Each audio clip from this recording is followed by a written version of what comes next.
नमस्कार, मी वंदना बोलत आहे. वंदना रेसिपीमध्ये आपल्या सगळ्यांचं स्वागत आहे. मी आज पनीरची भाजी बनवणार आहे. त्यासाठी लागणारं साहित्य ते बघून घेऊया. हा बघा, मी 100 ग्राम पनीर घेतलेलं आहे. एक वाटीवर वैसे वाटाणे घेतलेले आहेत. 1 चमचा अद्रक लसूणची पेस्ट घेतलेली आहे. 1 टमाटा चिरून घेतलेला आहे आणि 4-5 काजू घेतलेले आहेत. 4-5 बदाम घेतलेले आहेत आणि 1 कांदा चिरून तळून घेतलेला आहे ब्राऊन कलर येईस्तोवर आणि 4 लसणीच्या पकट्या घेतलेल्या आहेत. चला आता आपल्याला ह्याचं वाटण करून घ्यायचं आहे.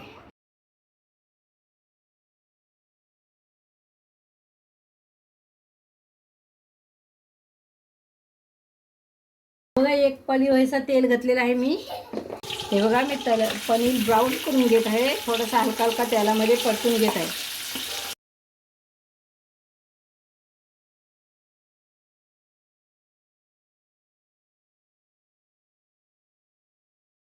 आता मी मसाला ह्याच्यात घालत आहे. 1 चमचा अद्रक टाकून घेतली. बघा, मी 2 चमचे काश्मीरी मिरची मसाला घालत आहे आणि अर्धा चमचा हळद घालत आहे आणि हा 1 चमचा धना पावडर घालत आहे आणि हा आपला वाटण केलेला आहे काजू वगैरेचा तो घालत आहे. मसाला जरा तेल सुटस तसं भाजायचा आणि नंतर पनीर आणि वाटाणे नंतर घालायचे. हा 1 चमचा गरम मसाला घालत आहे मी आणि तेल सुटस तसं आपल्याला परतून घ्यायचं आहे. हे बघा, आपल्या मसाल्याला छानपैकी तेल सुटलेलं आहे. मी आता वाटाणे घालत आहे. हे बघा, मी वाटाणे त्याच्यात घालत आहे आणि पनीरसुद्धा घालत आहे आणि छानपैकी आपल्याला हलवून घेऊन थोडंसं पाणी टाकून शिजून घ्यायचं आहे भाजीला.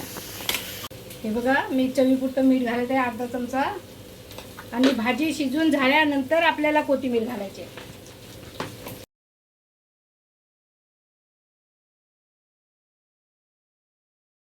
ही बघा, आपली पनीरची भाजी तयार झालेली आहे. आता मी तुम्हाला कोथिंबीर घालून दाखवत आहे. हे बघा, आपली पनीरची भाजी तयार झालेली आहे. तुम्हाला माझी रेसिपी आवडली तर माझ्या चॅनलला लाईक करा, सबस्क्राईब करा, बेल आयकॉनला क्लिक करा.